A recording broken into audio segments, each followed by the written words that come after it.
Gloria concert na ngati. Gloria aza maman Emily.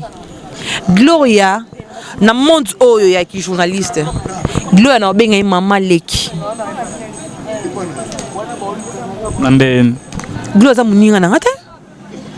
Na za même pas génération mona Gloria. Carré na nganga na leka Gloria ko leka ngonte. C'est parce qu'elles n'ont pas le temps là. Je suis Tina Lash Neymar. En plus, Miko Babak, 11 à Bachiri. Tu vois? Mais Gloria Olang. C'est fini tout, simplement. Comme bonjour, comme Mandanza, Gloria Olang. Il faut du respect quand même, parce que Bino Boza, ma petite sœur, Gloria Olang, Boy Kokuta, Gloria Olang. Je quelqu'un, je suis pas manqué quelqu'un. Vous manquez déjà par rapport à propos na à côté. Parce qu'elle est rien devant moi, Gloria n'est rien. Asa mutute. Ndena fa ino Gloria fa na boy. E bani ndeni ngasa muninga Gloria ta? Na cause petite sœur na bien sûr, na cause moi na mais na muninga na été. C'est que moi je suis capable de faire Gloria asa pembeni même en sala honte. Ne comprendre ce qu'on no finga Karine. Merci Karine. Ne comprendre. Lelo tina comme ça Karine moko. Comprendre té. Non, oui ba té Karine ça ngé loté mais dernière émission na ça on avocat d'Afrique du Sud. Oyebi ba à propos tenaka pour la Karine. Ngana banga mutu té. Karine soko sali mabe so Karine o sali mabe. O finga ki wata Karine ko sali wata makamba yiba ki o Karine wata ko yiba yoté. Lelo Gloire makamba zo sala. Na Karine simba té. Karine ça raison ba bengi mamusa no simba Karine ba sak. Ah c'est avec raison.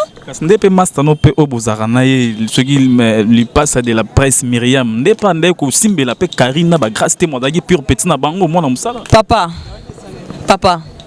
Tozongi sa biso nyoso ba futa ba 2016 2015. Karine ba nomela na Nixaki. Ariette. Anomela sakiti. Karine bimi. Miyama pula no mele saki.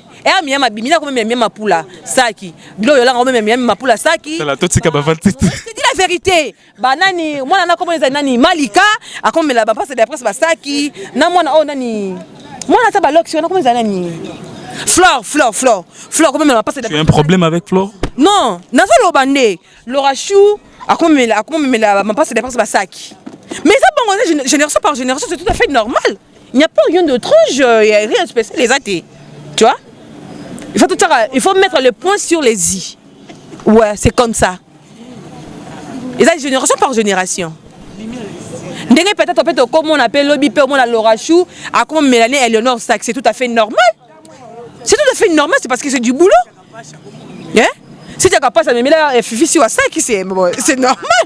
Maman Zoloba, ça n'engage que yo, parce que quand on a tenu comme Moutouté, ça n'engage que yo Moutoubi va proposer quoi tenir yo.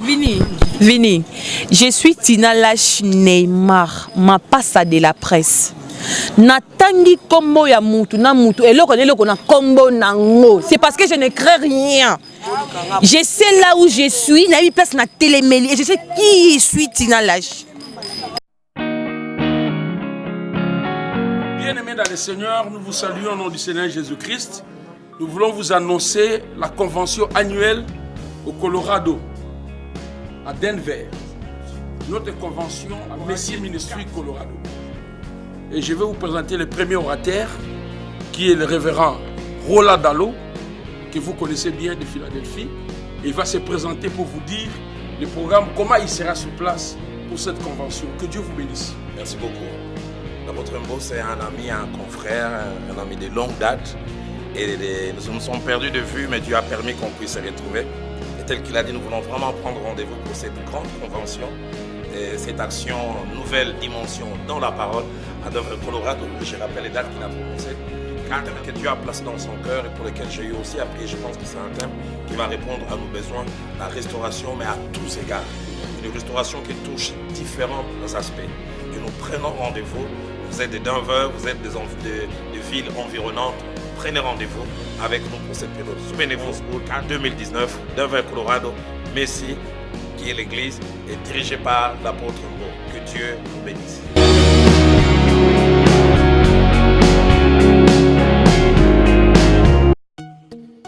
Awakening Africa Magazine et Transformer Days organisent le Salon d'affaires africain, la plus grande réunion d'affaires africaine à Dallas.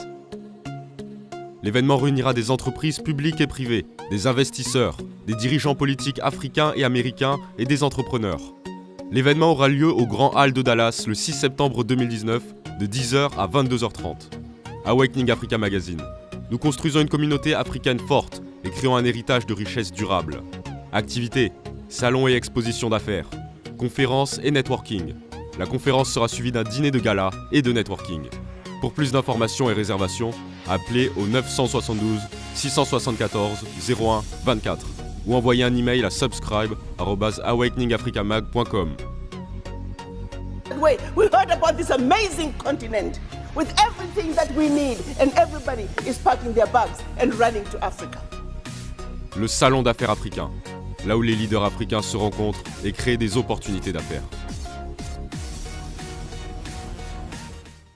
Igela coiffe ikote Papa na Kerouan, éternel Kenaya Kanda, Taba, Ikote Sensi Nganda Taba Fenenene Nganda Taba Chez Hugues la coiffe Ikote Papa na Kerouan, éternel Kenaya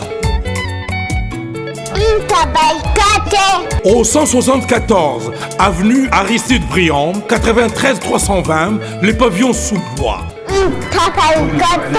À la petite porte à gauche, association Hugues Ikoté.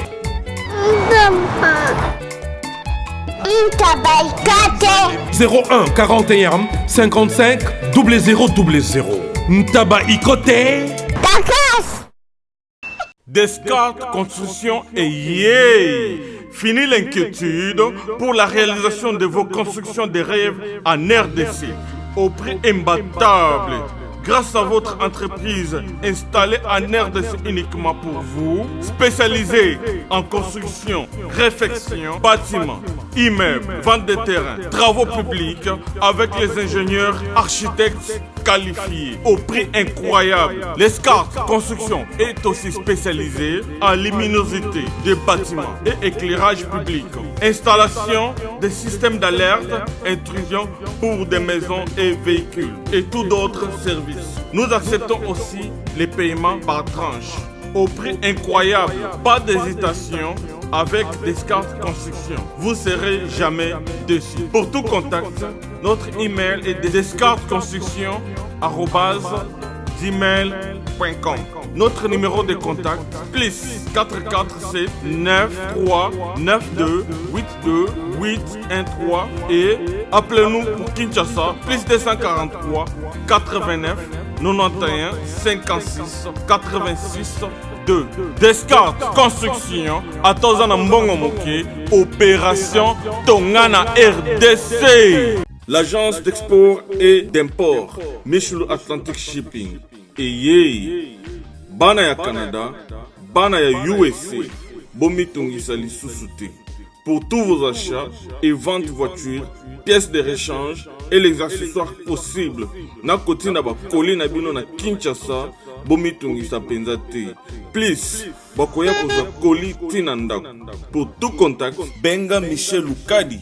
Plus 1 508 371 60 43 USA na Canada. Pour la Kinshasa, benga na plus 243 89 551 30 38. Michelo Atlantic Shipping. Yaboye, Bazuapi. Raph Ngindou, félicitations pour la promotion, ça la pour l'artiste. Que Dieu te bénisse. À connaît pas demander, il n'y a rien en face. Suivez Congo Promo TV avec le PDG Raph Ngindou. Nanenga Mabete, Congo Promo Raph Ngindou. Boga, en tout cas, félicitations, merci Sito et Oumela. Raph Ngindou, le présentateur de la force créative Congo Promo. Congo Boroto, ça la force militaire na Congo Promo. Et faites comme moi, allez voir Congo Promo, tv5.com. Donc au nom de Jésus-Christ, nous bénissons le Congo Promo. Avec Raph Ngindou, Congo Promo ne tombera jamais. Piccolo Congo Promo nde. Ouais, Balobi Raph Ngindou. Congo Promo toujours, grande puissance. Come on. Congo Promo qui torcos net in a film. Congo Promo, babundana nango. Raph Ngindou. Congo Promo. What a plus, what another boss là. Oh, j'avais entendu et j'ai vu. Félicitations à Congo Promo TV. www.congopromotv5.com. Chez Raf Ngindu.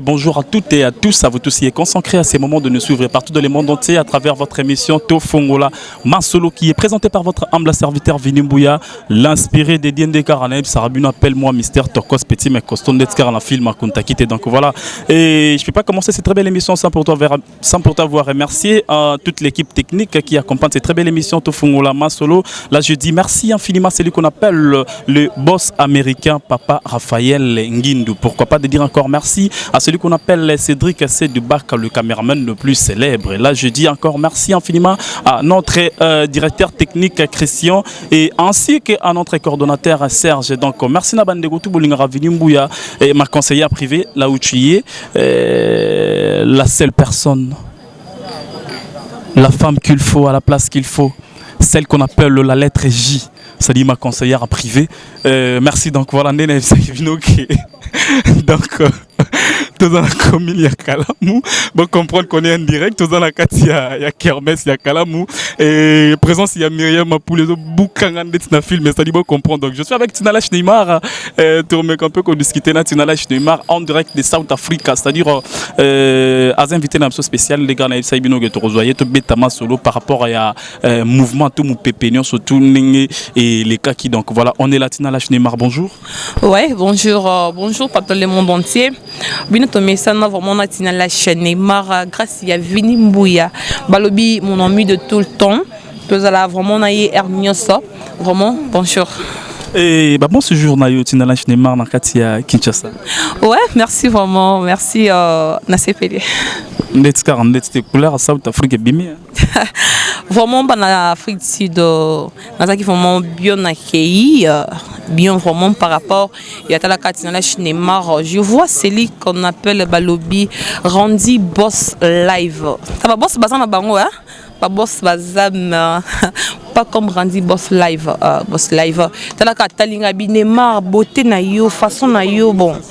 Ba fi internet bazan na bango ba Neymar internet bazan na bango mais yo non ye baté. Na mo ilo opesa tisson peso $100,000 za mukie zora car. Apesinga clear car. Ce que tala ka boss a bongo. Vraiment bana Fritid vraiment génial et surtout bana Pretoria. Bana Pretoria, je vois mon vieux Simon Balobi le meilleur Simon le meilleur.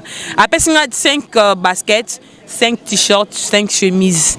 Parce que basket moi ça valeur à $550. Parce que doit 5 siko. Aux ba t-shirt moi valeur ba €350. Ba chemise moi ba 400 et quelques euros. Ba tabongo vraiment ba David Kabongo. Mais les seuls boss au Kani Pretoria. Randy Boss Live. Ce qui est prêt au côté net, c'est que ça les lots. D'être qu'une commission portugaise, les sous-soutenants de la Neymar. Oui, il faut comme orgueil, il faut comme mandena zabo. Il y a un micro ba velum tu es là tama. Ouais. Ba velum tu es là tama. Bisinga fona seulement valise ba velours. Il y a banal coloti nase. Neymar de la presse. Tant la fille moi voyage pas à Pamba, Brésil, Afrique du Sud, Namibie, Dubaï. Bon, je passe de la presse, mais il y a ma auto qui est de Turquie, mais il y a ma poule à Lukaku de Azalara. Ah, on a dit pas ça dans ngai, t'as rien vibrer. Myriam m'a appelé Lukaku de la presse. Vraiment, je te salue en direct de Balobi à Turquie tombé. Tout ce qui est marmo, tout ce qui est marmo, tout ce qui est marmo. Ouais, à Turquie, bah bon séjour en Turquie, on m'a appelé et je vois aussi mon ami privé personnel, Balobi Laetitia, la lumière. On a surprise mon nana salayo. Hein, dans la surprise mon gars na salayo et au salanga bien Cédric c'est du base Cédric c'est du bac dans un système et au salanga bien Cédric c'est du bac dans un système et au salanga bien donc dans la salo surprise mon tombe si yo yebité dans la yo dans la action mutumoko action mutumoko o yo yebité que tous années déjà na katakine peut-être yo quand ça gaza jali bana mboka mais azad jana katakine oh aye déjà ngaito non ce que ça surprise c'est le bac na yebité que c'est aye déjà. Pour nga na Fritid na ba Randy Boss Life Myriam déjà azaki na c'est bon talaka yo no sala musala na yo jamais ko linga journaliste mo bo ko pede mo bo alika bando ko sakana ko mono vini de même aussi avec moi Tinalash Neymar na ko linga te journaliste mo bo kaka moi na mo boye abanda vie liboso na biso mais simba te ningi siko bandotia makelele. Non, tu es malé, mais sur la voyage en Afrique du Sud, c'était dit à quoi objectif il y a voyage en Afrique pour l'année. Ouais, premièrement, voyage en Afrique du Sud, ils allaient qui mariage avec grand frère nanga, ils allaient non, c'est dit que je salis Ben Sombo, ils allaient qui après deuxièmement, ils allaient dans compte sa boulot. Il y a attaché de presse à Ibratom Piana que je salue mon boss, mon président, mon papouche Ibratom Piana. Ils allaient dans concert mon kuna. Avant hier à Kende, bisonné au Kenda. Ah ouais. Ce bisou ok, tu ma production c'est normal. Bah cacher la bisou 5 c'est normal, babiller, ça la obé c'est valable. Bah comment place où vous allez résider ce qui est valable. Là quand ils prennent ton piano, les seuls musiciens quand ils micro c'est Ibrator. C'est que bah côté la place moi il y a pas à pambater tu vois. Wana desko atindenga nanu afaya kende atindenga nakutana ba Randy Boss live nakutana David Kabongo nakutana ba Pita nakutana ba tellement belé ba to ba organiser qui vraiment arriver à Ibaton piano comme attaché de presse ya on a kena qui a fait titre pour nako tala par rapport à la place président Komela. Mais il y a pas mal de gens qui disent que yo au Koma Likango Ibrator il y a même qui en Afrique du Sud. Ezala Kabongo. Par rapport à quoi, quand Karine était avec Faougaz, le maestro de Chali en passant, et ça qui non Karine Azaki moi aussi un maestro.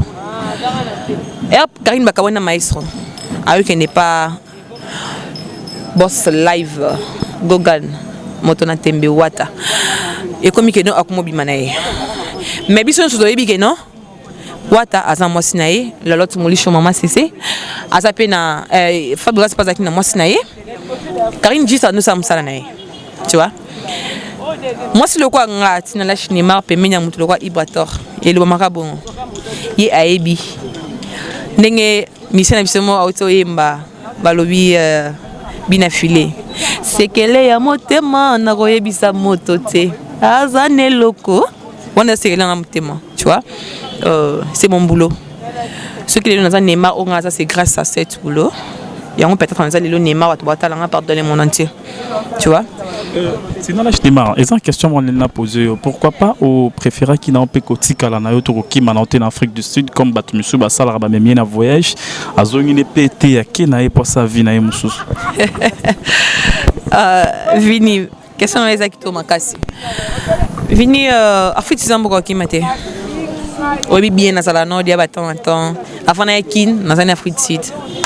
Avant la Brésil 4 ans, avant l'Angola, Namibie, Portugal, tu vois. Il fallait qu'il mette Bamboka, mais Afrique c'est un beaucoup qui m'a été. Eh, mi parler déjà bimi eza libanda na miss nanga na zo mona ngo. Et troisième pe kolika ninga lo baki troisième colis déjà. Ngane libanga. On a yawate. Neye si zibe service na zwakata 37 colis awa na zibe service na mbala moko 37 oh ngaku na banga kina fisi mwana chaka 3 ah bon yiba yango na kiserie na bango ya musala basa pena Brazzaville mwana lobaki na ngape na Angola bazali na Angola bazali na Brazzaville c'est que to benga bango monde entier ukanseri kola mundele na monde yango acha mundele te yo mutuza na France précisément ezala na Paris ezala na Rennes ezala na Lyon ezala esika nini soko uza na poli na yo kunyokoma na yo te banimero na biso yango wana benga na yo zibe service akulivre yo carton pe kuretire ye muku akuya kuzwa yango pe akuya na Kinshasa kaka Kinshasa te ya Maniata Makalu na Point Noir na Brazzaville na Angola na Kinshasa place à Robunga ezate Hugues la coiffe Ikote. Et enfin je suis arrivé salon Hugues la coiffe Ikote. Non seulement c'est un salon de coiffure mais aussi une machine de transformation des hommes et femmes. Regardez-moi comment je suis. Vilain. Mais attendez, 2 minutes. Bogart. Vous allez voir.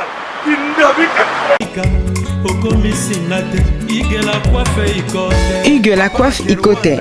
Votre salon de coiffure mixte afro-européen situé sur la Nationale 3 au 174 avenue Aristide Briand, les pavillons sous bois. Pour plus de précisions, veuillez nous contacter au 01 41 55 00 00 ou encore sur notre site huguelacoiffeicoté.com. Nous sommes ouverts tous les jours de 8h à 20h, même les jours fériés.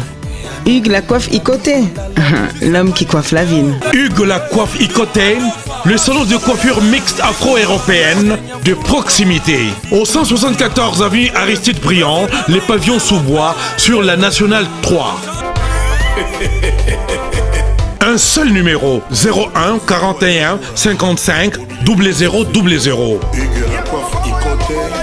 La beauté de votre chevelure chez votre frère. Hugues la coiffe Icoté, même père, même mère.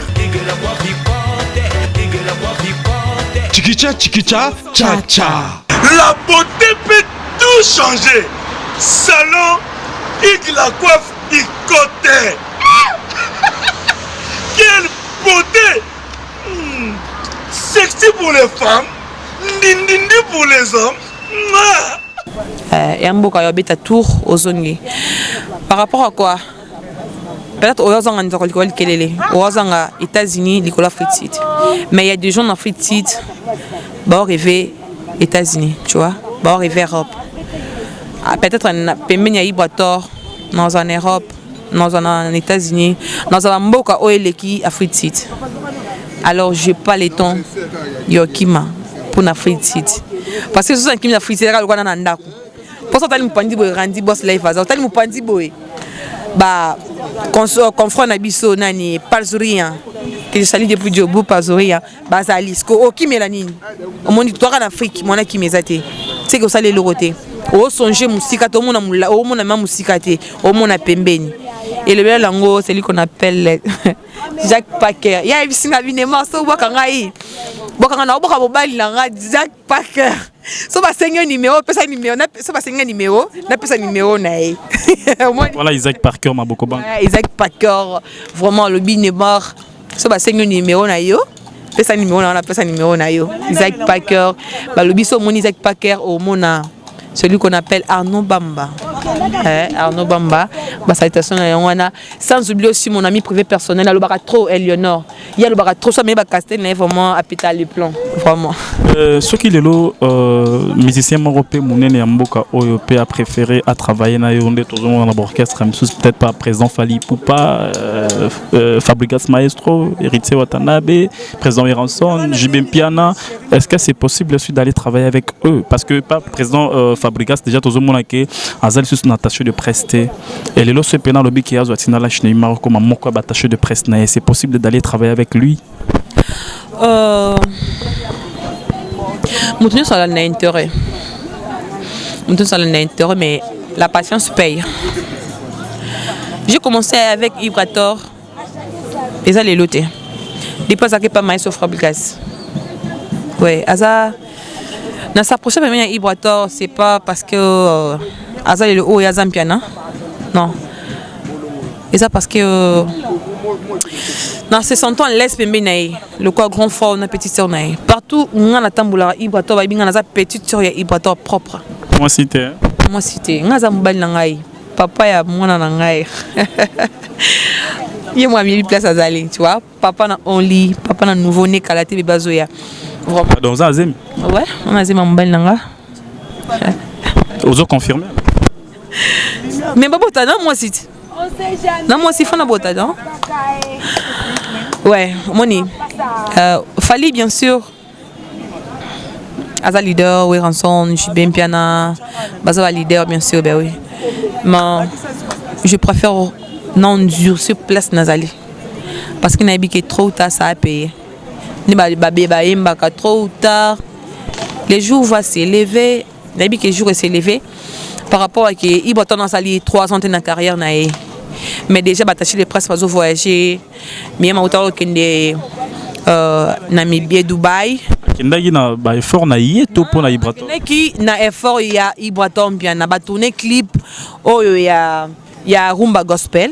À mon anaté na ratak. À mon anaté mais bazaki parmi bato bakende qui pour retourner clip na bazaki na taboche, bazaki na ba maman que je salue maman Véronica 2. Bazaki na bato belé, tu vois. Nga la quitter parce que nga atanga kana ça ba makam na examen et permettre que nga kende. Ba auto que kende Dubaï bazonga ki nga na Fridi par rapport à Msala na zongi même avec Turquie par rapport à d'autres organiser comme par rapport parce que na Turquie tous ana Christian Kabongo a peut contre-maître à kuna tsa de base kuna par rapport à Ibrator. Tinala Neymar nga linga gilelo to me confirmer quelque chose ou peut-être ba te belé baza ko komitungisa mana yango. Au Afrique du Sud, tu es dans l'aéroport, tu es moni yomoko, ni mutaye kozwayo. Et batu balobi ke Ibrator Sundola qui est en Afrique du Sud, Ibrator Sabo. Elle est déjà ici à Kinshasa. Tu bengana qui tu es ni Myriam Mapula, ni mutumoko ya contre-maître donc ozaki yomoko. Ibrator Sundola qui c'est vrai ou faux? Vini quand je te parti na iko tigana aéroport. Mutako tigana zalaite. Soda qui n'habite dans famille. Tona legi tona yaya. Naza leader té. Iboto tigana par rapport à quoi. Mais elle n'a comme Afrique Sud. Ba vidéo eza, ba to ba ko zonga bazalaki. Ceinture iboto producteur ya iboto yemoko. Rondi boss live. Yemuta ko zonga na aéroport. Na délégation na e. Nimta ko zonga e. Bon, siko olinga ki peut-être ezala ndeni. Iboto yemo ki ta yo tikanga. Et peut-être Karine a qui n'est pas mission. Est-ce que Wata Bano qui tika? Olinga Karine en trop. Non, oh, ça sert nanga. Karine vraiment. Plus l'exemple peut ça toujours ya Karine. Ouais. Malinga ke makasi. Bataye pas le bana kokana e. Bataye pas le bana imitara e. Bon na imitara été par rapport il y a comportement Karine. Na monde na bi sur internet, il faut ça la bon. Mutalobelo a yo positionner à l'immédiat. On doit pas pour mon looky vraiment qui tient na comme looky aux zones ici pour un aimant na za bon et ça mo balé za mo na banga mutenga obiga na mo mutete là je suis tété là 100% mo mutete là mo mbuté na mo ba mutete so looking vraiment aux zonga Karine elle azala hypocrite so ça prendre na so mo franchement nema boy ngas comme ça la bon na sepela ne makasi façon ya ozala façon ne ba finga wana na bon. Mais sauf que Karine hors caméra, hors micro.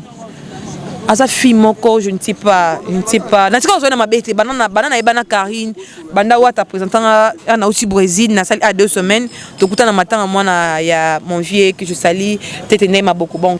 To kuta na matin moi na wata présentant Karine to solo, to seno ba numéro. To tu on a problème té. Ala fille mon na ba journée seigneur so afi moi bon ndeto la problématique té ya lo bara sans problème té ya lo bara vraiment so likambezali. Question de curiosité tant que chroniqueuse, ndenge le président Fally Ipupa memi grâce té mon aux États-Unis impressionnant pour ça. Ah mon Dieu. En fait tout ça la vérité dans la vie hein. Et ça moi bien. Grâce Tembo. Maman lo boy bien. Fallait me t'amener aux États-Unis. Zelanan. Tout sur la télévision et radio té. Mambo tout le besoin mambo bisonio surtout toyebi que président Fally Ipupa nde mutamemi grâce tembo na États-Unis. Nde na so la boye basule kauka ba otala ba di badia ta ba otala sali ba vena biso djinulia ke place baza ba otala ba tout hein ba otala babi que Fally Ipupa nde mutamemi grâce tembo na États-Unis. Maintenant yozo contredire en ngona nde ni tina national. Grâce tembo. Tout d'abord réaliste. Maman lo boy bien. Grâce tembo aux États-Unis c'est ndeto benga ngo bana kin effort presso, effort personnel. Bana grâce tembo ba démarche naie ya poto ya aux États-Unis. Si lelo tina le plein aux États-Unis. Fallait ayuni ani o. Maman lo ba. Guillaume Melunga e bien. Maman loba fiston lokasa place aza ae biango maman loba Isaac Paquera ae biango grâce te marqué na compte falité na mi toko sanga falaza api et sur place falaza Nabiga Gazena Dallas na patron nga Raphaël Ngindu. Merci. Grâce Tembo ake États-Unis na compte personnel anu kanzela poto yemoko en fait ado ka penzela kana ya États-Unis te anu kanzela Europe ngala zana bato grâce masolo na bango ouais ça on malgré na zana États-Unis dans l'est fona côté Europe organisation wana o grâce mba keneli oh azui grâce ba pesa invitation batine l'invitation oh azaki grâce ba pesa soki $2,500 soki $2,000 ngana zaki parmi mais na boki non kende parce que naza musali belé au sala naza na famille naza na mwana tu vois na ko abandonner on té par rapport kana ki poto ba mona kende poto tu vois et ça qui juste festival moi ba organiser qui va mixer ba journaliste ba musicien ba étudiant ba pesa ba invitation yo pour la parmi batu wana eso a 20 pour 5 personnes pour 10 personnes pour ça boy yo mamo coach ah petit na grâce andeni ngaza na cop mo boy boy festival na eza moi boy ero yo participer na festival na après 2 semaines ça ni okimi eza la bon na ebande na suka na nenga tine ba photo passeport na nenga tine ba photocopie mikanda nyo ça mabona na na télé non comprendre yo ça a un problème na yé non problème na été ngana grâce au lelo te c'est juste de vérité na pema na mbunzo mutu ti ndi na zatina a mutali sanga zate mutala sanga zate ce qu'on prend la vérité ya grâce na la vérité ya nani ya glo ya olangi na la vérité ya baza telmi belé na banga mutu nini yebisanga na fani na bona banga mutu ti c'est juste en lo ba no makambo eza normal et réel et c'est la vérité. Oh non, on va conscient muté manae yebi. Ako yebi place ça qui visa wana. Et dans un festival mon Rwanzaki aux États-Unis. Ba misa ba visa. Yo tant osé visa en Afrique du Sud ah mtalobela ngoma za tête. Non, ngai na ke ambassade. Je fais l'interview. Pendant sa visa nanga na ke neti Lubumbashi. So na kosi témoin na ngeza trésor pour panga champion Zulu de Afrique Sud. Na benga même 1000 esprits. Na benga même 1000 esprits na mis en Chine, 1000 esprits na benga na ebisa e. Témoin na eza trésor pour panga champion Zulu. Si na pesa mbo na $350 ya visa. Il va ta pesa $350 visa. Na toi visa nanga. Dans les interviews, na kenati Lubumbashi. Nini non. Tu vois? Nga mutazela na tina passer pas wa mutute. Na tina soki ni n'est pas mutute, c'est moi ce que tu parti. Mais c'est gros thème c'est différent. Atina faut bien passer par partir awa. Atina document va senga partir awa. Akena déposer un bon on a compte moi boy. Ni sona gros thème boy tu mon nom, ça non comme ça non comme ça. J'ai pas le temps. Voilà, elle c'est Tina Lash Neymar, il y a le baran vérité. Donc moi je profite à l'occasion de dire merci infiniment à celui qu'on appelle JKB la Banque Populaire, c'est-à-dire Sodan à Poto, Sodan à Mekili. Pourquoi pas de dire encore merci à celui qu'on appelle Isaac Parker Maboko Bank, c'est-à-dire depuis Naïba on a vu dans Ngati Lelo jamais Irata. Et pourquoi pas encore de dire merci à celui qu'on appelle 00243 Code Mondial Yaouli Moucheni. Bon séjour dans les États-Unis d'Amérique, le papa le plus célèbre, papa Eric Mandala, papa na Abed Mandala, papa na Chico Mandala, papa na Armel Mandala. Le vieil, il y a le petit, il y avait un Kakato Mandala, donc ça dit Rebambo TV. Il y a un Kakato Mandala, il y a un Daddy. Tu as un bien mot dans la frite. C'est un éma, ça pinga bité papa na frite seed. Nazo tinda Arnaud. Ayo tikelo $700. Habité de ça la rambe point habité aux amonanga. Kakato Mandala. Papa moi ça 2,45 m. Kakato Mandala. Ndetskar na film Tina Lash Neymar Ndetskar to kende déjà na suka émission na biso et s'il faut dire un mot na ba finio surtout au ban viaka kozaloro la Tina Lash Neymar okoyebisa bango ba fi ban viaka comme le quoi Tina Lash Neymar ba fi ban viaka comme le quoi passe de la presse bon faut à la franc faut la déterminer. Je n'en bête à qui m'a pas saté parce que les gens disent déjà qu'il m'a pas saté la presse et c'est cabra n'ango pas mon abino le souté na ba émission on me n'en bête n'anga le sud du solan côté il y a un moni plus na so la le solo Italie Tina Lash Neymar. Waouh au moni bambula o boye beli m'a passé de la presse au bas ça sous 50 ans les sous par rapport bambula boye beli biso au bas ça sous 50 ans les photo kabwana. On est là, ma passe de la presse Tina Lash Neymar et Mia Mapula Tozana Nouana. Moi c'est 50 ans les sous. Le bané sur la balie parce que non calamité Non, bah là. Et maman, c'est maman, les années. Hein? Isaac Paquet. Vraiment. Après, ça, sur moi, 50 ans, sous pour. Question de curiosité. Relation aux concerne à Gloria Olangi au Talab Sosi. Gloria concerne en Ngati. Gloria Aza maman Emily. Gloria na monde oyo ya ki journaliste. Gloria na benga maman Leki. Nanden. Gloria za muninga na ngate.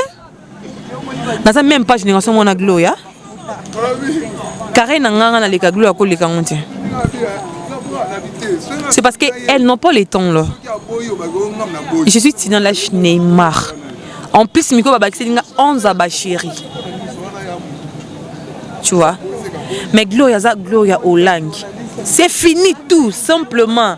Comme bonjour, comme Mandanza, Gloria Olangi. Faut du respect quand même, parce que Bino Boza, petite sœur, Gloria Olangi, Boy Kokuta, Gloria Olangi. Vous manquez quelqu'un, je ne suis pas manqué quelqu'un. Vous manquez déjà par rapport à propos à côté. Parce qu'elle est rien devant moi, Gloria n'est rien. Asa Moutouté.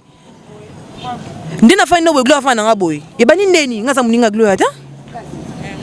Na koza petite sœur na bien sûr, na koza mwana na na muninga na été. C'est que moi je suis capable de faire Gloria asa pembeni même yo sala honte.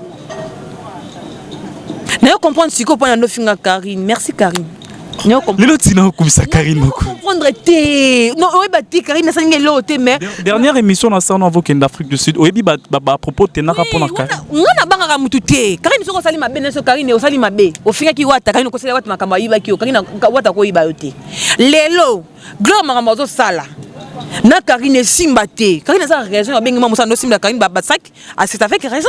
Ndepé mastano pe obozarana ce qui lui passe de la presse Myriam. Ndepa ndeko simba la pe Karine ba grâce témoin dagi pure petit na bango moi na musala. Papa. Tozong sa biso nyoso ba futa na 2016 2015. Karine ba nomela na Nixaki. Ariette. Ano me lesaki. Karine abimi. Miyama pula no me lesaki. Miyama bimi na ko me miyama pula saki. Gloria la ko me miyama pula saki. C'est la totika ba valtite. Je dis la vérité. Ba nani mwana na ko me nani Malika akomela ba passe de presse ba saki. Na mwana o nani. Mwana ta ba loction na ko me nani. Flore comme me passe de. Tu as un problème avec Flore? Non, nazo lobande. Laura Chou akomela ma passe de presse ba saki. Mais ça bon génération par génération c'est tout à fait normal. Il n'y a pas rien de trop, il n'y a rien de spécial, les athées. Tu vois? Il faut mettre le point sur les i. Ouais, c'est comme ça.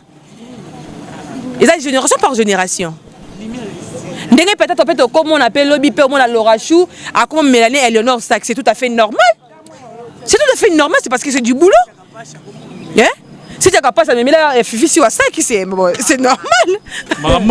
Ça n'engage que yo, parce que quand on a yo mamouté, ça n'engage que yo mutuebi ba proposer quoi tenir yo. Vini. Je suis Tina Lash Neymar, ma passe de la presse. Natangi combo ya mutu na mutu et loko na combo nango. C'est parce que je ne crée rien. Je sais là où je suis, na mi place na télémélie et je sais qui je suis Tina Lash. Non, c'est l'effort aux Gloria Olangi, non, c'est l'effort aux Flore, non, c'est l'effort aux Bandeko, tu tangi, poto me corsola na bango, tu y es bamambo, si c'est vrai ou pas. Donc, Omoni Gloria Olangi, Azan de Konan Moutete là. Mais tout ça, batete la mboka baza, batete la ville baza. Omoni, c'est différent. On a Moutete la ville, Gloria Moutete la mboka. Il y a la différence. Neymar est ba boss live, Neymar est ba batuma bologa ba Isaac Paquer, Neymar est ba batuma bologa Kakato Mandala Daddy, Neymar est ba batuma bologa Eric Mandala. Merci télévision za ligambata Tina Lash Neymar donc voilà na émission te fungolama solo to comme un exercice parce que émission c'est comme nango déjà na suka mais to comme un devoir moko c'est-à-dire inviter nous surtout to yambara soroza musicien soroza comédien soroza chroniqueur to chroniqueuse faut-il qu'à devoir moko pour inviter tout le monde à être capable de longolango de voir voilà et ça même si calcul même si écrire l'euro moko même si ça le l'euro moko donc ça dit de voir on a besoin on a ça dit non que le micro aussi c'est émission mais quant à moi Je dis merci na bandeko tout balinga émission to Fongola Masolo. Je dis merci na bandeko tout basabona massivement na Congo Promo TV, chaîne Oeza numéro 1 à Katia YouTube, bientôt aux autres trophées Nabiso. Merci à toi le patron le plus célèbre, patron Raphaël Ngindu. Merci na Baïtou balinga Ravini Mbouya, la lettre J ma conseillère privée pourquoi pas, à JKB la banque populaire. Sodana Poto, Sodana Katia Kin. Isaac Parker 3 fois boss. Na bandana le loté jamais rata. Ya Willy Moucheni. Bambote belete so na boki mutu te sekena na sola na été batotu ouais batotu bana posa ya promotion ndenge lobi nango patron Raphaël Ngindu promotion benga na numéro ezawana to sola to sala rande baninga ba sala to selo promotion ki to kotaka Congo promo to selo promotion tu donc merci to benga na numéro ezawana et pour na ba suggestion ba remarque tout machin donc tina la cinéma micro ezana mboka na yo aussi c'est émission et kobo ça na devoir te nyoso oza chroniqueuse devoir nyo surtout oh yo tika donc voilà micro yango on peut ça yo tika devoir bon comme banga na yo et voilà c'est fini. OK comme ne ba utolo ba vini Mbouya c'est votre tinala cinéma on za ba chéri laissez devoir peut-être dans côté tika Isaac oh se sentir capable comme journaliste chroniqueuse. Allez Kaliboso, pour ça c'est un micro au caca. À deux filles dans la cinéma, juste 15 minutes. Il y a discussion en français. En français, c'est parce que je suis capable de le faire. Aujourd'hui, on est tous égaux, on est tous égaux par rapport à Lingala, ou l'équipe Bosso, le Lingala. Mais je vais juste 15 minutes. La journaliste est nyonso. Celle ou celui qui va passer la chaîne Oyo. Juste 11 minutes le débat en français. C'est ce que moi je vais. Je demande, Tina la cinéma demande à n'importe quel journaliste. 15 minutes le débat en français. C'est disputé en français. Mambo Etali, chronique musicale. Ou ce Makambo Etali, journaliste. 15 minutes, celui qui soit capable. On va mieux placé, qu'il puisse m'appeler dans le numéro 090 64 19 607 plus 243 90 64 19 607. Écris-moi le jour que tu seras dispo. Moi j'y viendrai, on ferait l'émission 15 minutes, le débat en français pour en discuter par rapport à Yabiso chroniqueuse. C'est le défi que je laisse. Merci.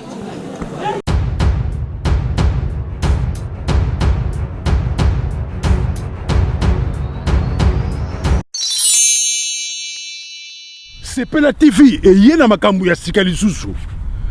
O ba chaîne ya France eza na kati. Ba chaîne ya Congo eza na kati. Ba chaîne ya Londres eza na kati. O ngomona makambu ya politique ya sika. O parti AA eza na kati. O parti BB. O CFAIO eza na kati. Ya Sepela TV. Bouquet comme ya muke boye. O tina poche voyager na ngokeno partout lingi. Na bouquet ya Sepela TV. Sepela TV. Mais ma biso n'engozo mais ma biso wana 4K machine ma daka Sepela TV. Bienvenue dans le monde de Sepela TV. Sepela TV est le décodeur qui vous permet de suivre les chaînes du Congo en direct de la diaspora.